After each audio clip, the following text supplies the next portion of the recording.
Bonjour Thierry Breton. Bonjour. C'est votre grand rendez-vous ce dimanche. Vous êtes ancien commissaire européen, ancien ministre de l'économie. Nous sommes au bord, Thierry Breton, de la falaise. Falaise politique, puisqu'il est quasiment certain que demain le gouvernement Bayrou tombera. Moins certaine l'hypothèse de la dissolution, mais il y a un an, on n'y croyait pas non plus. Quelle suite, quel nouveau gouvernement, avec quelle force politique? Encore une coalition à trois pattes, nous verrons. Falaise économique avec une dette abyssale. Vous le savez mieux que personne, des économies visiblement difficiles à trouver, sauf à remettre en cause des grands acquis comme les 35 heures ou la sacro-sainte dépense publique. Falaise civilisationnelle enfin. Qu'est-ce que la France aujourd'hui par rapport à celle de De Gaulle et de Pompidou? Quel poids dans l'Europe et dans le monde, face à Trump, face à Poutine? Et quel visage aussi, quelle image la France renvoie-t-elle avec les blocages, les grèves, l'hyperviolence et la montée abyssale de l'antisémitisme? Avec moi pour vous interroger, Clémence Lemestre, bonjour. Bonjour. Clémence Lemestre des Échos et Mathieu Bocoté. Bonjour Mathieu. Bonjour. Mais d'abord, avant d'aborder tous ces sujets, Thierry Breton, je voudrais avoir votre opinion sur deux journalistes du service public s'entendant dans un café pour éliminer Rachida Dati de la prochaine élection municipale à Paris. Oui, alors j'ai vu, comme beaucoup d'entre nous, effectivement, cette petite séquence. Et si vous le permettez, elle appelle de ma part deux commentaires. Parce que j'ai été choqué. J'ai d'abord été choqué parce que nous sommes dans un état de droit. Et filmer des personnes à leur insu, leurs propos, les diffuser ensuite, à leur insu, sur des réseaux, c'est illégal. C'est condamnable par la loi et c'est normal. Donc j'estime que ce premier... Sauf quand ce sont des personnalités publiques qui parlent de l'ordre public. Là, en l'occurrence, on parle de Rachida Dati. Alors, je vais y revenir, si vous le permettez. Donc, ça m'a choqué. Et je pense qu'on est dans un état de droit. Vous savez, j'ai beaucoup travaillé sur la défense de la liberté d'expression. Donc, il faut la préserver. C'est mon premier commentaire. Le second, c'est que j'ai entendu, comme beaucoup d'entre vous, de façon certes un peu hachée, les propos de, je crois que c'est M. Thomas Legrand, qui me semble être totalement contraire, le mot est faible, à la déontologie d'un journaliste qui doit être évidemment impartial, qui doit faire son métier selon des chartes qui sont là aussi encore réglées de façon précise dans notre état de droit. J'ai compris qu'il avait été mis à pied. Si les propos qu'on lui prête sont réels, je comprends à tout le moins cette mise à pied. Lui, oui, mais Patrick Cohen n'a pas été mis à pied. Alors, on risque de voir, évidemment, c'est la nature des propos. Vous avez parfaitement raison de le signaler. Et je fais, si vous le permettez, également la distinction, parce que j'ai travaillé beaucoup sur ces questions de liberté des médias. Et aussi du fait que quand on est un média, ce n'est pas une activité comme les autres. Mais on est malgré tout dans un système où on a des actionnaires, qu'ils soient publics et privés. Et j'ai travaillé à ce qu'on a appelé le Media Freedom Act, pour maintenir, donner, redonner la liberté précisément aux rédactions par rapport à leurs actionnaires. Il y a l'actionnaire, c'est une chose. Il y a la gouvernance, c'en est une autre. Il y a les journalistes, c'en est une troisième. Dans le Media Freedom Act, eh bien, précisément, on doit faire la distinction précise entre l'actionnaire, qui a donc des objectifs qui sont des objectifs économiques, et les journalistes qui ont des règles déontologiques. Et j'ai voulu clarifier ceci, que ce soit pour des actionnaires privés ou pour des actionnaires publics. Alors justement, là, c'est le service public. Est-ce que c'est pas d'autant plus grave que ce sont deux journalistes du service public? Et est-ce qu'il y a une sorte de, de protectorat du service public? Je comprends parfaitement votre question, mais je préfère la traiter, en ce qui me concerne, un peu au-dessus, en disant que cette indépendance des journalistes, des rédactions, de la capacité à faire leur métier selon leurs règles de déontologie, qui sont, et vous le savez mieux que quiconque, contraignantes. Et c'est normal, c'est la garantie de notre état de droit. On ne peut pas dire n'importe quoi. On ne peut pas dire n'importe quoi. Et on ne peut pas non plus dire... on va faire tout ce qui est possible pour éliminer une personne publique. Je viens de le dire. Voilà. On est totalement hors champ. Mais on ne peut pas dire non plus ce que souhaite que votre actionnaire vous dise, qu'il soit public ou qu'il soit privé. Alors, petite question, vous dites la diffusion de vidéos, on a filmé à leur insu ces 4 personnes, ça vous choque, j'entends très bien. Mais c'est la loi, là. J'entends, mais il faut toujours revenir à la loi. Mais je me permets de faire une comparaison. Vous avez souvenir probablement dans la présidentielle américaine avec Donald Trump, avec la séquence Grab her by the pussy, pardonnez les termes. Ça avait été enregistré à son insu, ça avait été diffusé à grande échelle aux États-Unis et même en Europe. J'ai pas souvenir à ce moment-là qu'on se soit indigné du fait que les propos avaient été volés à Donald Trump dans de telles circonstances. Je me trompe si je dis qu'on se choque davantage si les propos, si on est devant une vidéo de gens de France Inter ou de France Culture ou qu'importe, plutôt que des gens comme Trump. Non mais la loi américaine est différente de la loi française. Non, en France, on les a relayés sans gêne. Le premier amendement, et c'est le premier amendement, et le premier amendement aux États-Unis, nous avons, nous, la liberté d'expression et la liberté de la parole publique. C'est ce qui nous protège. Je vais faire plus simple pour vous. Il y a des émissions en France qui fonctionnent aussi sur le mode de la vidéo volée. Vous en conviendrez, sur le service public. Eh bien, je le dis encore une fois, quels que soient les actionnaires, encore une fois, des médias qui les diffusent, la loi est la même pour tous. C'est notre loi, nous, elle est protectrice. Il faut la faire respecter. Mais est-ce que vous trouvez qu'il y a quelque chose comme une forme d'indignation asymétrique? Non, je ne retrouve pas ça. Et encore une fois, je connais trop ce qui se passe aux États-Unis, je connais trop ce qui se passe en Europe. En France, il ne trouve pas qu'il y a une indignation asymétrique? Je connais trop ce qui se passe en Europe et en France. Oui. Et donc, je le redis de façon très calme, très claire. Pour moi, la loi est la loi. Elle doit être la même pour tous. Elle doit être respectée. Et donc, on verra bien. Donc, c'est pareil pour les émissions. Mathieu Bock-Côté parlait de différentes émissions. Il y a notamment l'émission Cache Investigation où il y a énormément de vidéos volées. Et dans ce cas-là, Élise Lucet et ses équipes disent toujours c'est de l'investigation que nous faisons. Selon vous, ça peut être contestable. Je viens de le redire. La loi est là. Et vraiment, sur ces questions, nous sommes un État de droit. On a bâti cette architecture qui est protectrice, me semble-t-il, de nos libertés individuelles. Et c'est vrai qu'en ce moment, elles sont bafouées. On le voit en particulier sur les réseaux sociaux. C'est la raison pour laquelle j'ai voulu clarifier les choses sur les réseaux sociaux de façon extrêmement claire et précise. Et donc, n'attendez pas de moi autre chose que ce rappel à la loi. Thierry Breton, la France connaîtra probablement la chute du gouvernement Bayrou, je le disais en introduction, demain. Diriez-vous que c'est une perte parce que François Bayrou a tout essayé, ou est-ce que c'est une nouvelle perspective peut-être positive parce que ça n'était pas la bonne méthode?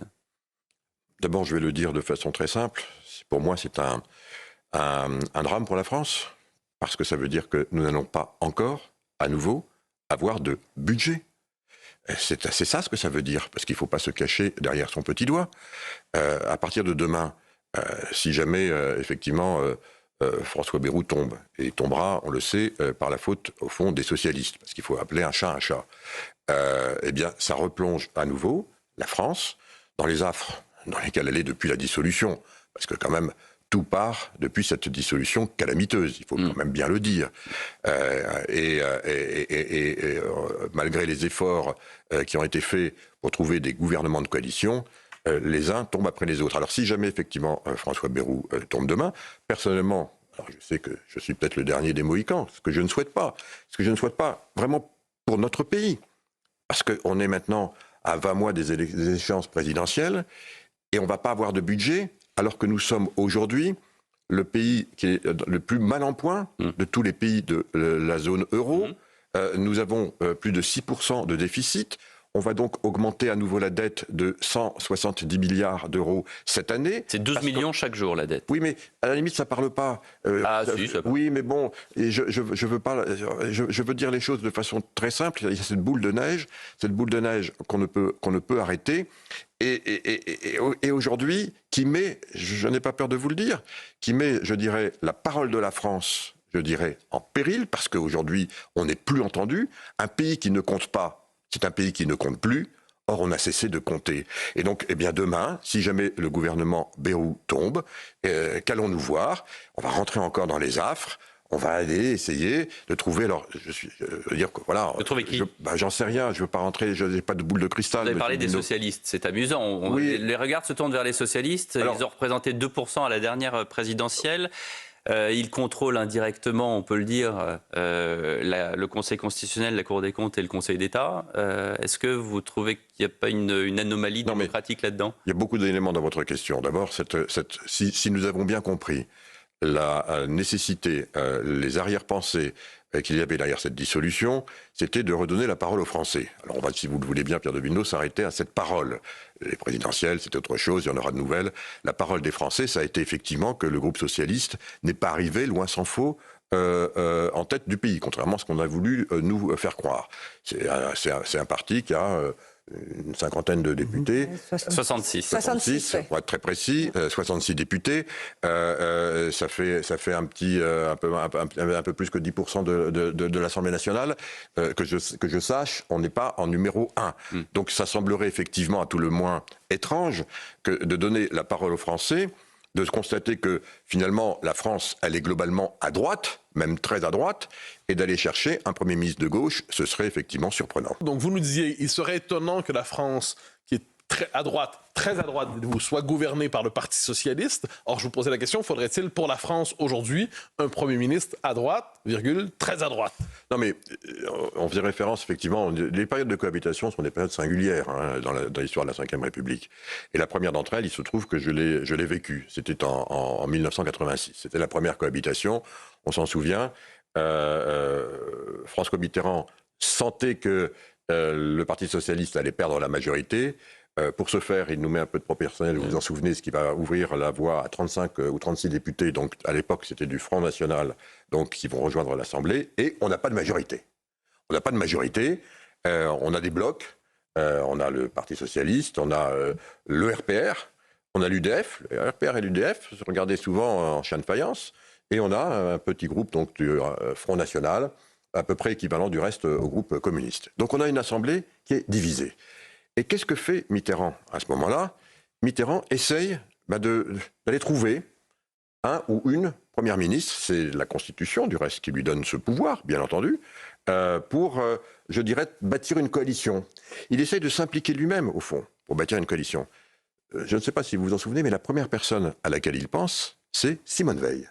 C'était surprenant parce que le premier parti qui était arrivé en tête, le premier, c'était le RPR. Je mets le socialiste à part parce que les socialistes n'avaient pas la majorité. Ils étaient plus importants que le RPR, mais ils ne pouvaient constituer une majorité. Et donc, plutôt que d'appeler le RPR, il va appeler quelqu'un de l'UDF. Ça ne marche pas. Évidemment, le RPR va être bataillé, il va dire non.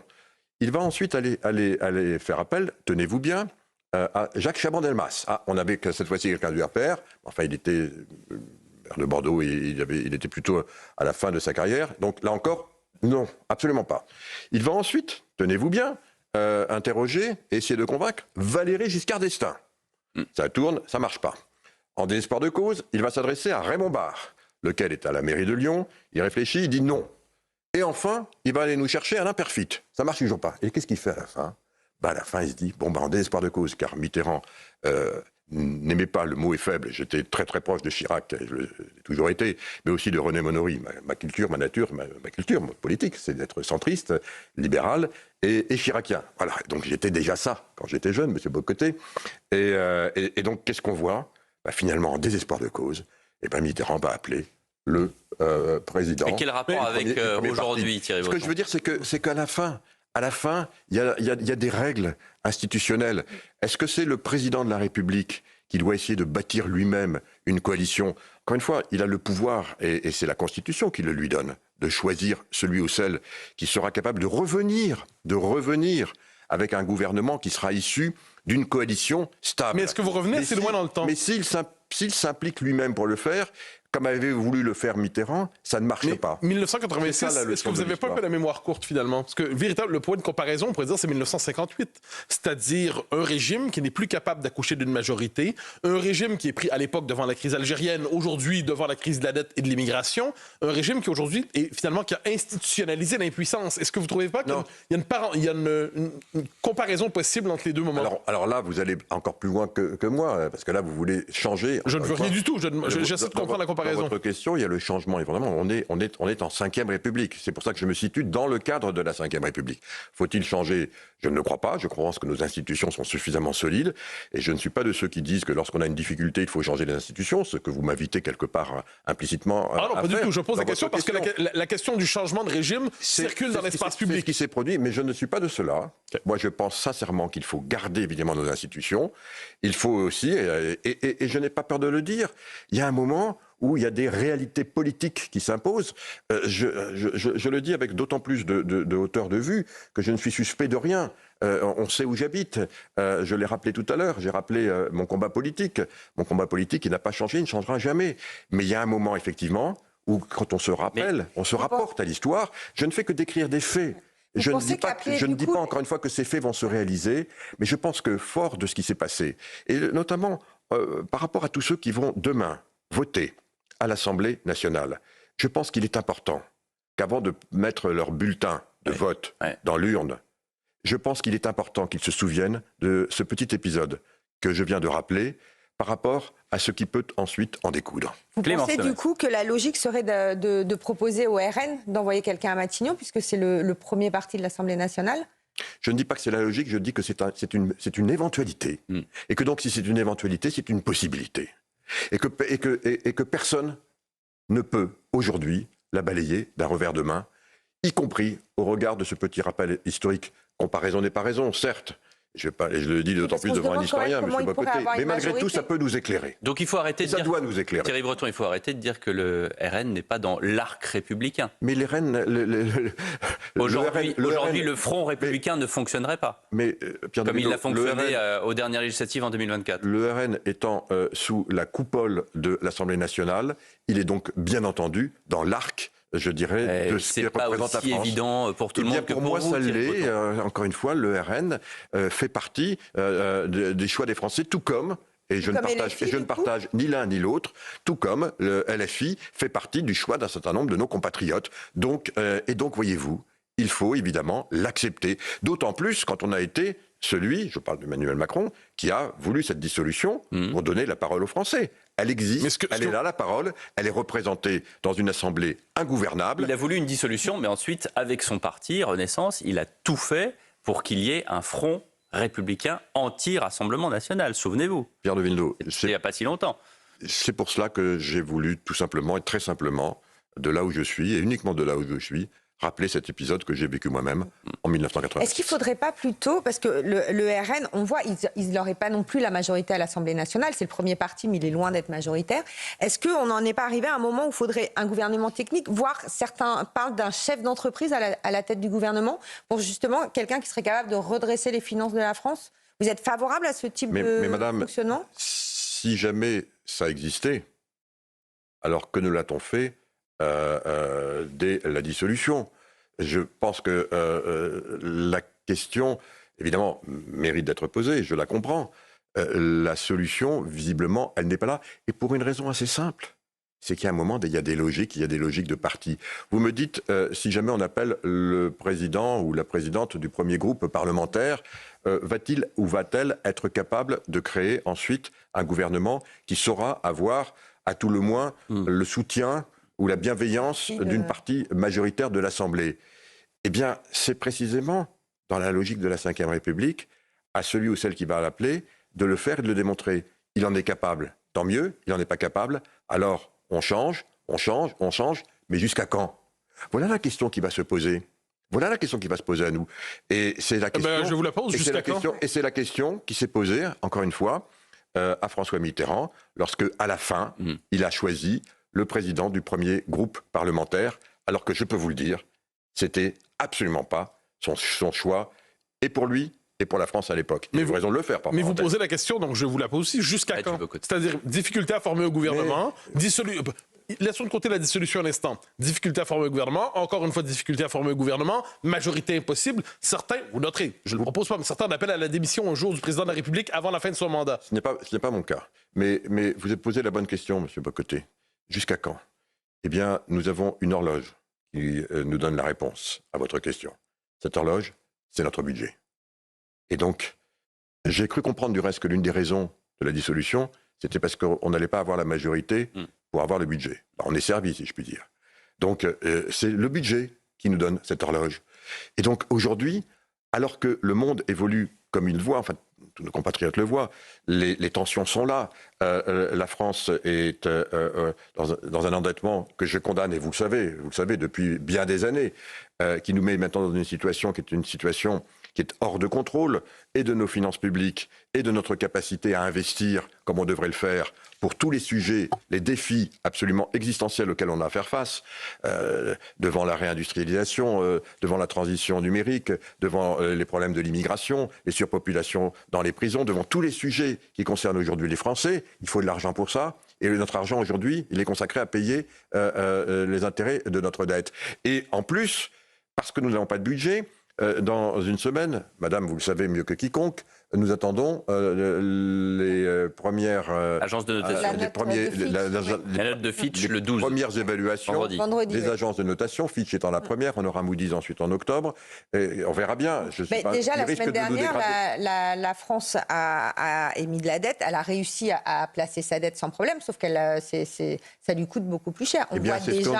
On voit déjà qu'il y a un emballement négatif. Mais c'est une réalité. Nous sommes aujourd'hui le premier pays émetteur en euros au monde.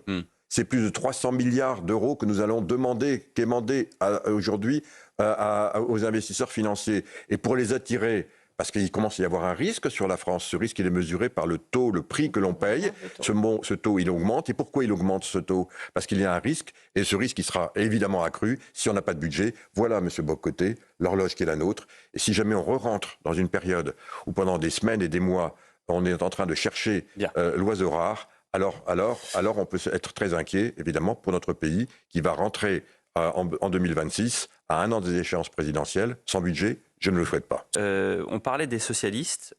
Emmanuel Macron est-il socialiste? Je ne sais pas. Emmanuel Macron, il a pris des mesures qui étaient des mesures qui allaient dans le bon sens au début de son premier quinquennat, vraiment dans le bon sens, donc avec une politique qui était une politique libérale dont je pense que la France a besoin.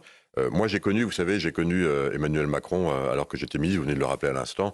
Lors du rapport Pébro en 2005. Voilà, j'avais donc initié de façon volontaire le désendettement de la France, parce que j'estimais que c'était vraiment notre devoir pour que la France, évidemment, tienne je dirais, ses objectifs et sa parole vis-à-vis de tous ceux qui étaient les fondateurs de l'Europe et de l'euro.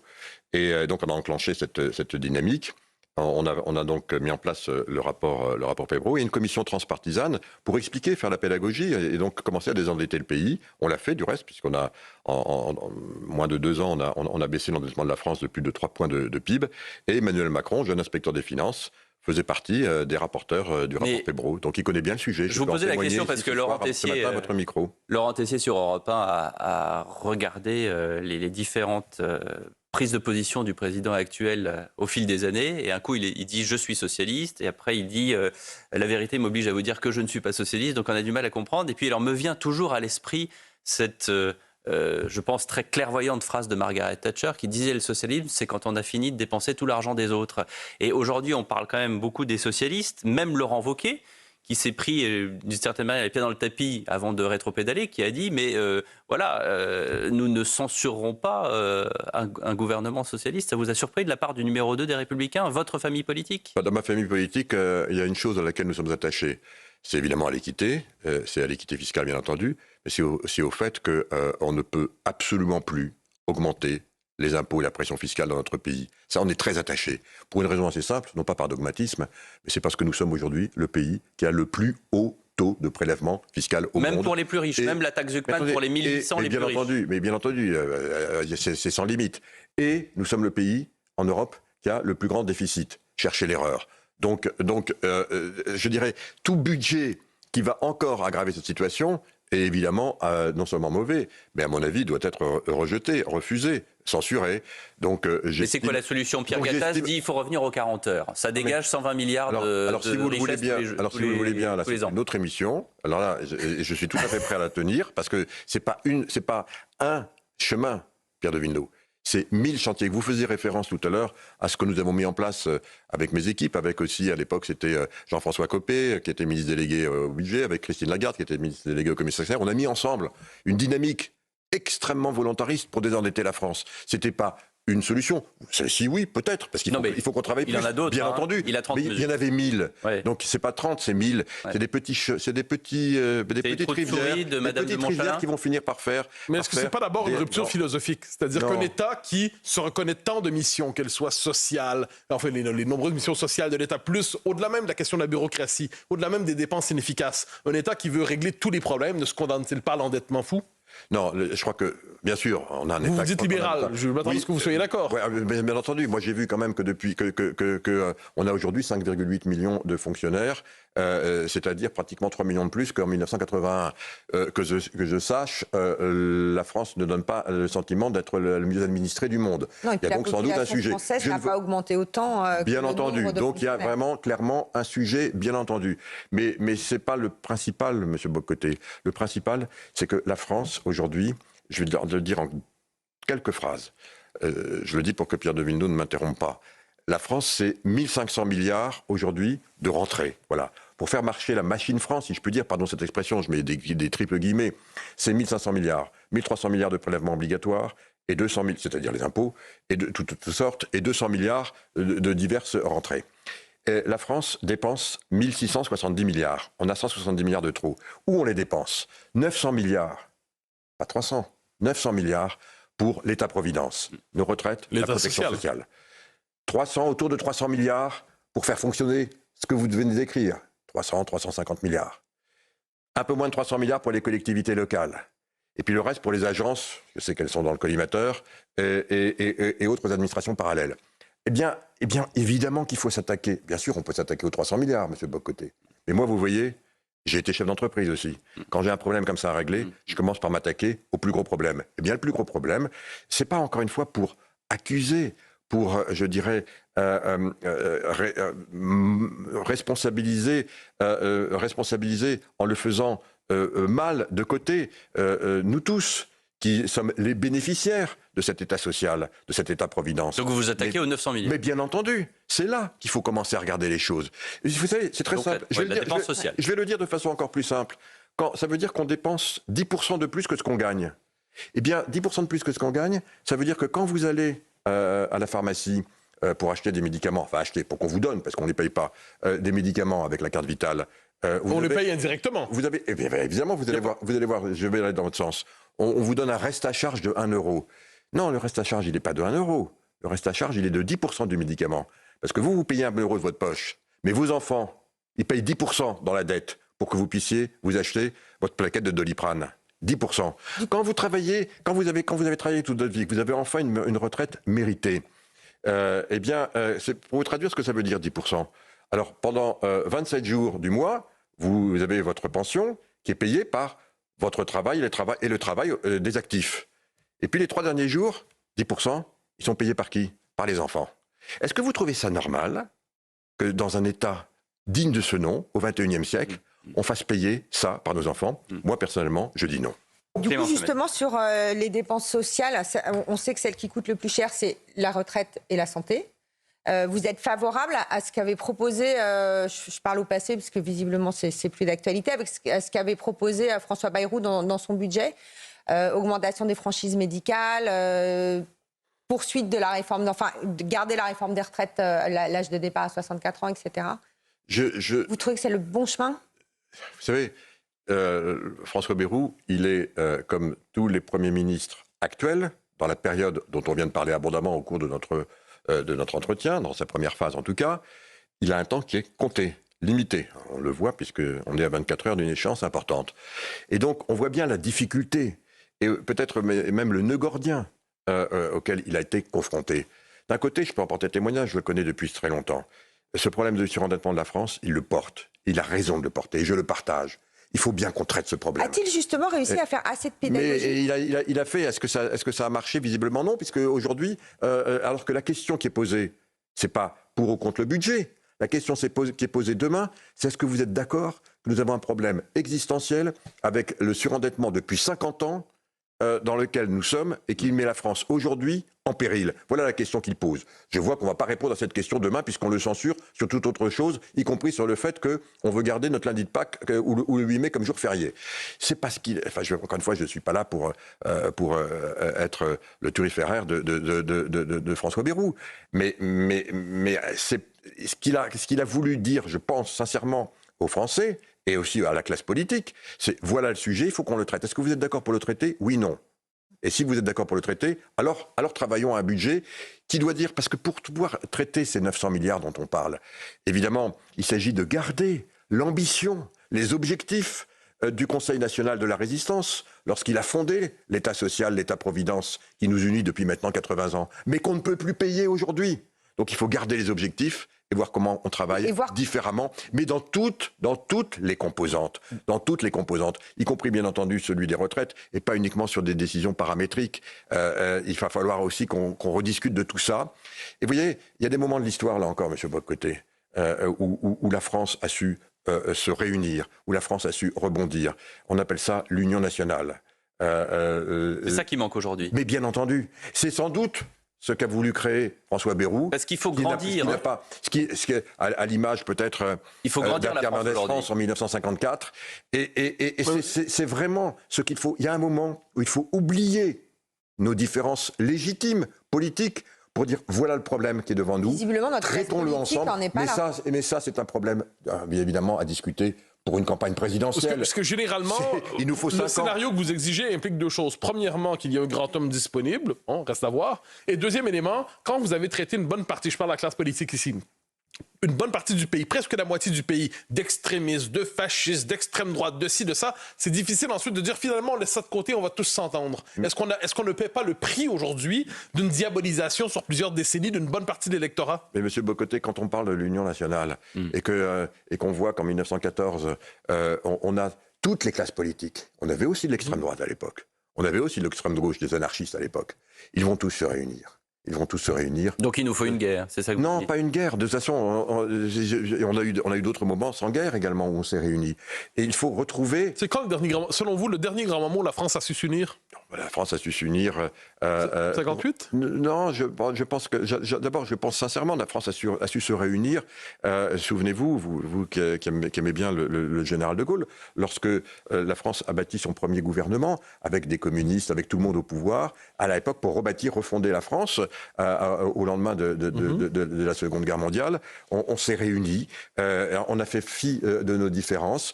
Oui, je pense qu'on est dans un moment, aujourd'hui, je n'ai pas peur de le dire devant vous, à votre micro, on est dans un moment existentiel pour notre pays et qu'il va falloir effectivement trouver, alors vous dites qu'il faut les hommes, les situations, souvent, monsieur Bock-Côté, créent les hommes et non pas les hommes, les situations. Les deux centres d'intérêt principaux des Français sont le pouvoir d'achat et l'insécurité.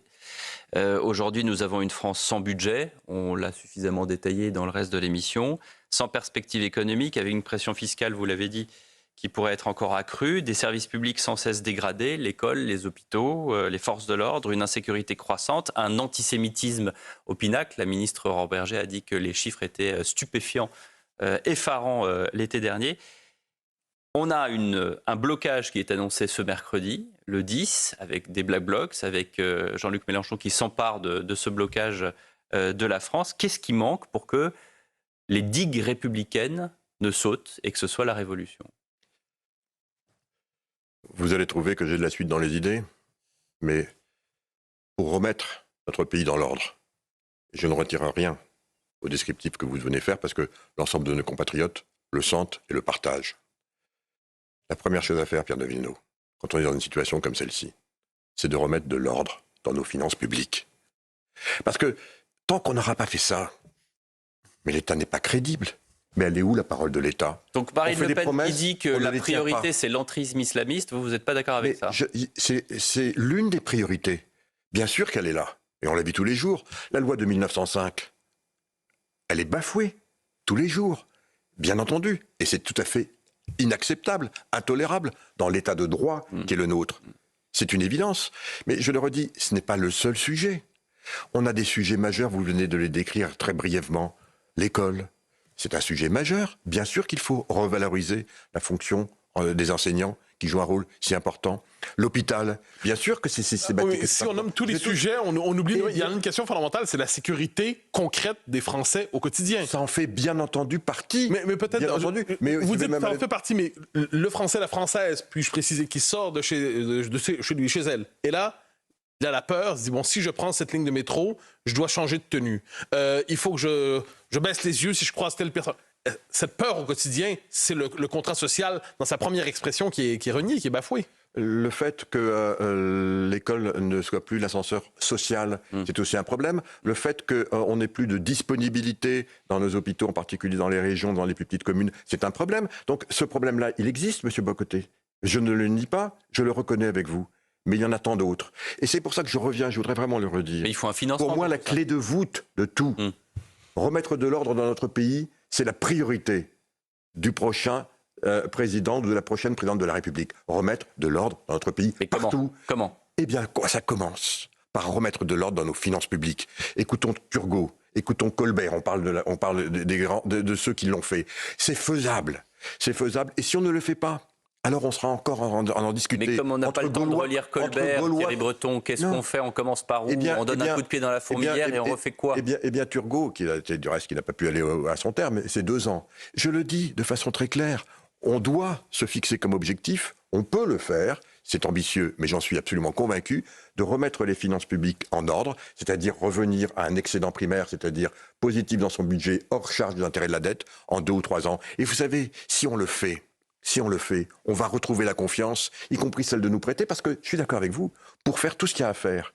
Et je ne nie pas ce que vous venez de dire. Au contraire, je l'appuie. Je sais que ça voudra dire, évidemment, une détermination sans faille de la part de celles et ceux qui nous gouvernent. Mais pour qu'elle soit sans faille, M. Bocoté, il faut que l'État commence à donner de l'exemple, en particulier, et qu'il ne renie pas sa parole depuis 50 ans, parce que depuis 50 ans, il renie sa parole, il fait un budget, il ne tient pas. À quelques exceptions près, pardon de le dire, dont effectivement, je suis bien placé pour dire qu'on peut le faire si jamais on met du volontarisme. Est-ce que vous ne mettez pas un peu en touche, si je peux me permettre, la question de l'antisémitisme aujourd'hui, c'est-à-dire qu'il revient moins qu'il n'arrive, si je peux me permettre. On n'est pas devant une résurgence de l'antisémitisme historique qu'on a connu en France. C'est un antisémitisme islamiste. Ouais. Dette, pas dette, bonne dette, mauvaise dette. Cet antisémitisme, il est là, il frappe, il menace. Est-ce qu'en tant que tel, on peut parler de ce problème sans le noyer plus largement dans la question de la dette? Évidemment, vous avez parfaitement raison qu'après ça, on le décline. Et puis la vie de toutes celles et tous ceux qui nous écoutent, de nos compatriotes, elle est faite évidemment de leur quotidien, de leur environnement. Et évidemment, pour nos 500 000 compatriotes de confession juive, bien entendu, il y a un changement profond depuis des années. Je le connais comme vous. Il est tout à fait inacceptable, intolérable. C'est quand même inouï qu'on en soit venu à notre pays à avoir un nombre de plus en plus important de nos compatriotes qui disent « je vais fuir le pays parce que ce pays ne me protège plus ». Et vous savez, ça parle pour quelqu'un comme moi, ça. Ça parle. Ça parle... Mais quelle est la solution pour vous? Pardon? Quelle est la solution? Parce que là, encore une fois, la solution, c'est tout simplement de faire appliquer la loi. Je ne dis pas qu'on est trop laxiste, mais enfin... Est-ce qu'elle est suffisante, la loi? La loi, vous savez, les lois sont toujours suffisantes.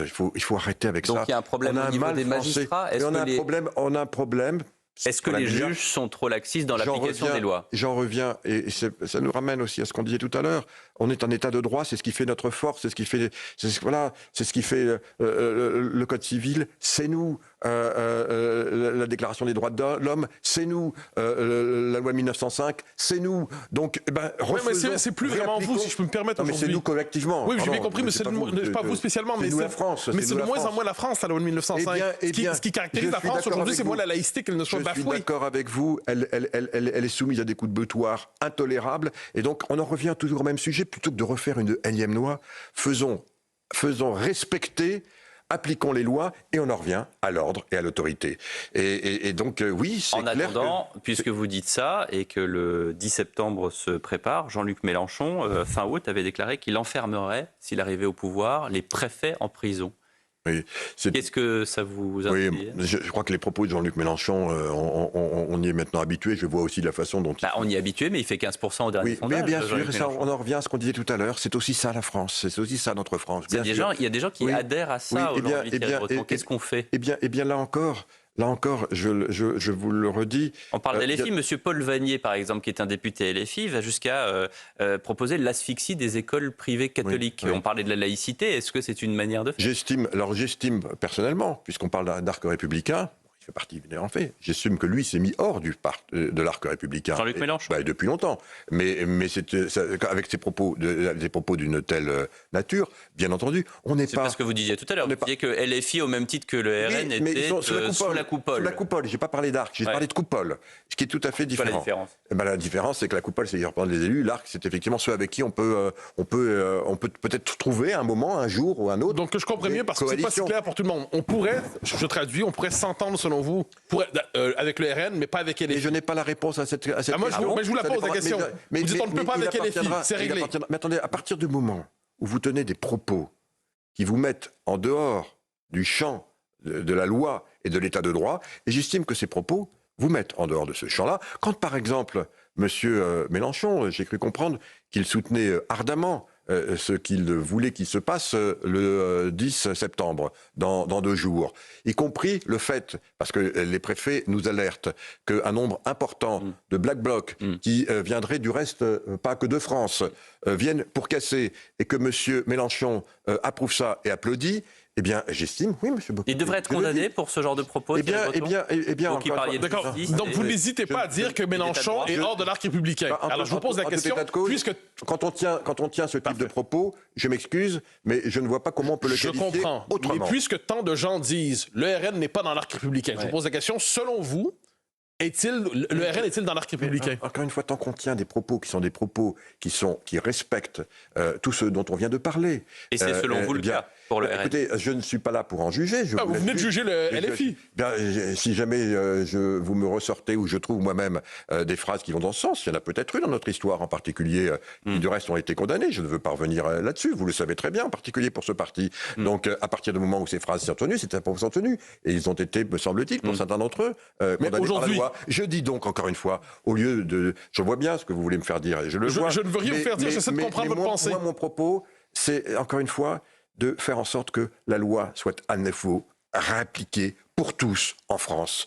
Et je constate avec vous que ce n'est pas toujours le cas. On va parler, il nous reste 2 minutes pour parler de la politique européenne et de la France dans le monde. Est-ce que la France aujourd'hui est entendue? Est-ce que quand Emmanuel Macron reçoit des dirigeants européens aux côtés de M. Zelensky, non pas face à M. Trump, mais en visio avec M. Trump au téléphone pour trouver une solution à l'Ukraine, est-ce qu'elle est entendue? Est-ce que quand Ursula von der Leyen, au nom de la France, puisque c'est un pays européen, va voir M. Trump pour les droits de douane, est-ce qu'elle est entendue? Est-ce que tout cela fonctionne? Non, Thierry Breton. non, la réponse est non. Et c'est du reste la conclusion de notre entretien de ce matin, Pierre de Villeneuve. Non, la France n'est pas entendue comme elle devrait l'être par rapport à ce qu'elle est.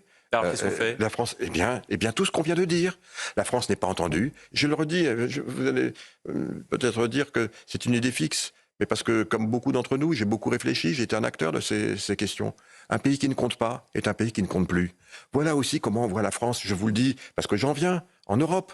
Vous croyez que ça me faisait plaisir de m'entendre dire par mes collègues ministres des autres pays, écoutez, la France, remettez-vous au travail, et puis quand vous aurez respecté ce qui fonde, par exemple, la force de notre monnaie unique, mais aussi de l'euro, mais aussi ce qui peut créer sa faiblesse, tant que vous n'aurez pas respecté, eh bien, vous n'aurez pas... Donc on remet la France au travail. Mais on remet la France, évidemment, là, elle aurait dû être... Et je le dis, depuis 50 ans, non, l'État-providence, le financement de l'État-providence, ça ne tombe pas du ciel.